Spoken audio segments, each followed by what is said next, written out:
Hello friends, રસોઈની દુનિયામાં આપનું સ્વાગત છે। આજે હું તમને એકદમ ક્રિસ્પી અને સ્વાદિષ્ટ ફરારી રોલ્સ તેમજ તેની સાથે એકદમ ટેસ્ટી ચટણીની રેસીપી જણાવીશ। જો તમને આ વિડીયો ગમે તો લાઇક, શેર અને સબસ્ક્રાઇબ જરૂરથી કરજો અને તમારા ફ્રેન્ડ્સ અને રિલેટિવ્સમાં જરૂરથી શેર કરજો।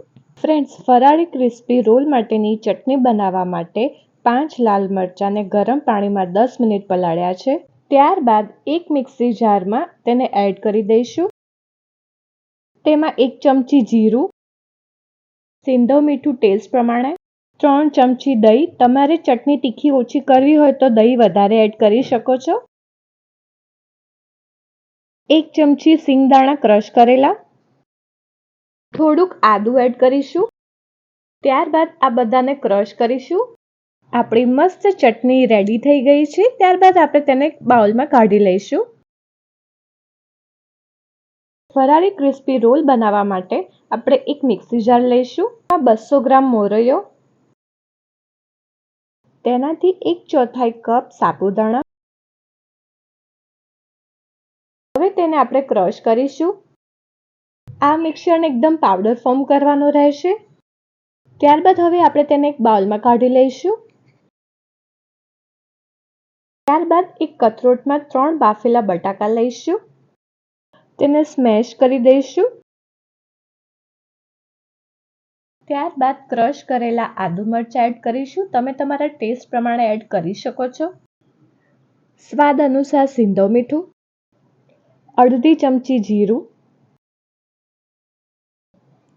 1 ચમચી તલ, 1 ચમચી લાલ મરચું, તમે તમારા ટેસ્ટ પ્રમાણે વધારે કે ઓછું એડ કરી શકો છો। 2 ચમચી સિંગદાણા ક્રશ કરેલા, થોડાક ધાણા, તમે જો ન ખાતા હોય તો સ્કીપ પણ કરી શકો છો। 1 ચમચી લીંબુનો રસ। ત્યારબાદ આપણે મોરૈયો અને સાબુદાણાના પાવડરને ધીમે ધીમે એડ કરીને લોટ બાંધીશું।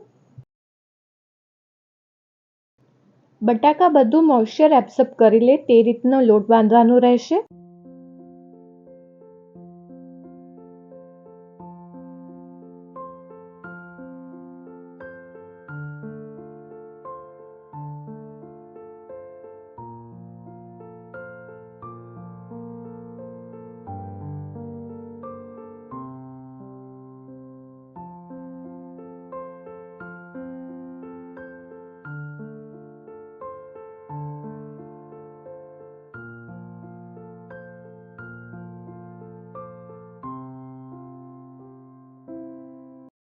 હવે તેના પર તેલ લગાવીશું।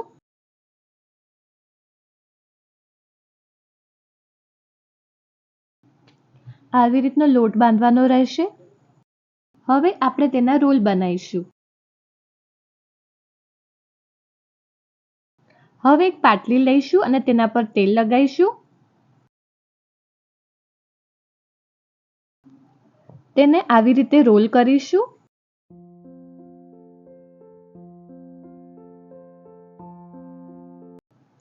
ત્યારબાદ તેને કટ કરીશું। તમે ગમે તે શેપ અને સાઈઝ આપી શકો છો। કટ કરી દીધા બાદ આવી રીતે શેપ આપીશું જેથી દેખાવમાં મસ્ત લાગે।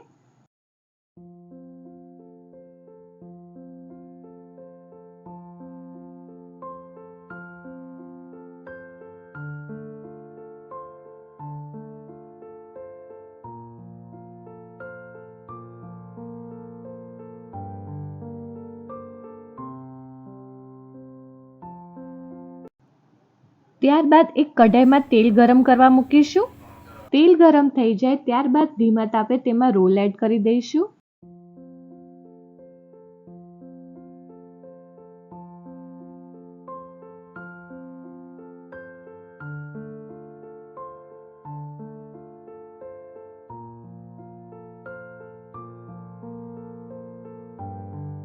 હવે તેને મીડિયમ ફ્લેમ ઉપર થવા દઈશું। આ રોલ્સ મીડિયમ ફ્લેમ ઉપર થાય ત્યાં સુધીમાં સાઈડમાં આપણે બીજા રોલ્સ પણ કરતા રહીશું। આમાં રોલ્સ બનાવવાનું અને તળવાનું કામ સાથે કરતા રહેવું પડશે, નહીતર બટાકામાં મોઇશ્ચર જો પકડાઈ જશે તો લોટ ઢીલો થઈ જશે અને તમારા રોલ્સ ક્રિસ્પી નહીં બને। રોલ્સ બ્રાઉન કલરના થઈ જાય ત્યારબાદ તેને એક પ્લેટમાં કાઢી લઈશું।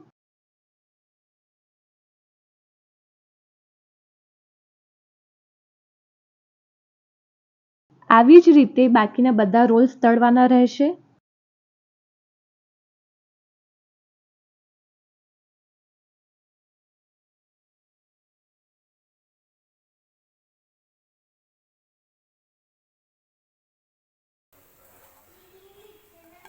થોડાક ઠંડા થઈ ગયા બાદ તમે અવાજ પરથી અંદાજ લગાવી શકો છો કે કેવા મસ્ત ક્રિસ્પી બન્યા છે.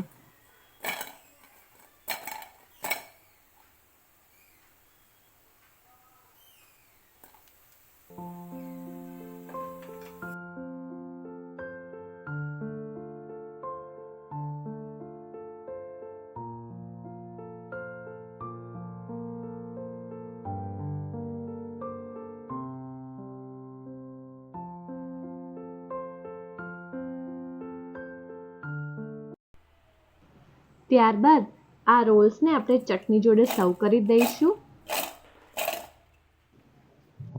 ફ્રેન્ડ્સ, તો આપણા એકદમ સ્વાદિષ્ટ અને એકદમ ક્રિસ્પી ફરારી રોલ રેડી થઈ ગયા છે.